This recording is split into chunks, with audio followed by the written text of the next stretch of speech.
Massachusetts Governor Bill Weld released a video yesterday announcing that he's launching a primary challenge against President Trump. The video focused on his experience as a federal prosecutor and running for governor as a Republican in Massachusetts. It also featured some of the president's most controversial moments, including the Access Hollywood tape, mocking a disabled reporter, and his news conference with Russian President Vladimir Putin. His theme is that America has a better choice. And Bill Weld joins us now. Sir, thanks for being on the program today.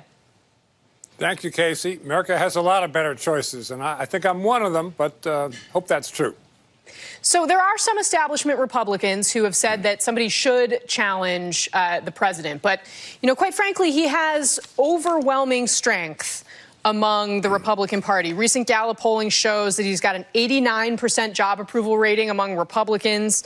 His campaign raised $30 million. A March poll from Monmouth University showed that only 8% of Republican voters were willing to support you. There are 20% who say that they're with the president right now, but maybe they could be swayed to support you.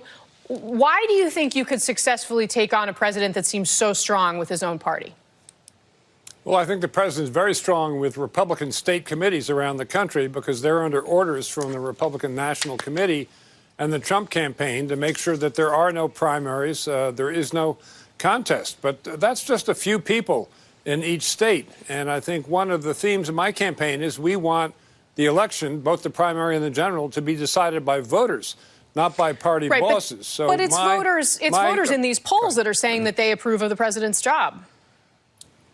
No, I think what they're saying is they are buffaloed and they want to stick with the Republican Party because they like the way it feels. I don't think they've examined the president's conduct in office. And further to the discussion you were having a moment ago about Senator Booker, you know, everybody knows that the president is mean-spirited and that he calls out little people by name and tries to make sure that little people like his vendors at his casinos don't get paid when he goes bankrupt and divides the pie with the big bankers. But the more that's known about the president's business conduct and his conduct in office, the more I think people are going to come to question whether they really think it's such a great idea being behind this commander-in-chief in office. You know, he's insulted our military allies. He's praised dictators abroad.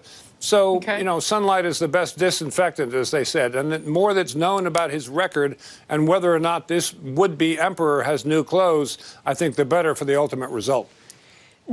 Do you have any policy differences with President Trump?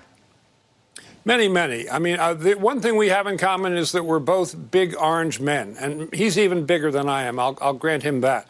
Not in terms of height, but otherwise.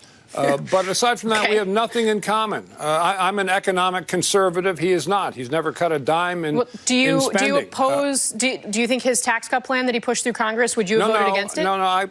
I cut taxes 21 times when I was governor. And, you know, but the difference is that I cut spending before I cut taxes. And the president has not done that. So I don't think it's fair to say that he's an economic conservative. He certainly is an isolationist to a fault. I mean, he wants us to despise people from every other country and frighten the American public into thinking that they're under siege from people in every other nation. That he calls being a nationalist. It really just means that to him, it's more important that we hate everybody else than it is that we love our own country. I declared my candidacy yesterday, April 15th, which is Patriots Day, in Boston, because, you know, I think being a patriot means you love your country and you love your country's people.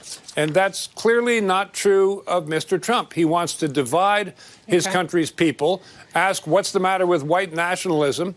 It's just the opposite of what we should expect from a person in the Oval Office. So you ran last time on the Libertarian ticket with Gary Johnson. I want to show our viewers one of the things that you said when you were at the Libertarian Convention in Orlando back in 2016. Take a look. Will you look me in the eye, and will you look every Libertarian in the eye here who has fought for this party for years and fought for our rights, and tell us that you will not betray us?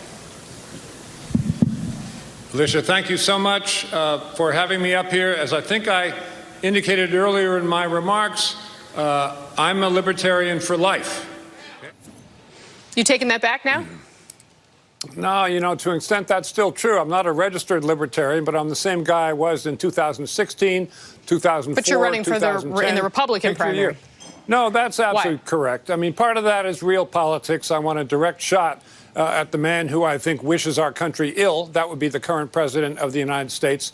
The best way to get a direct shot is to run directly against him in his own party. In a sense, I start out as the number two on the Republican side. Wouldn't a lot of Democrats give their eye teeth to be number two on the Democratic side right now? It facilitates a direct dialogue and a direct confrontation of the president more than if I were running as a third-party candidate. So just as a matter of practical politics, I think that's the place to be. And I aim to call the president out on issues like spending, issues like insulting our allies and letting our alliances go to pot, and stressing isolationism. I don't think that's what brought us to success. The best traditions of the Republican Party are antithetical to the policies being advanced by Donald Trump.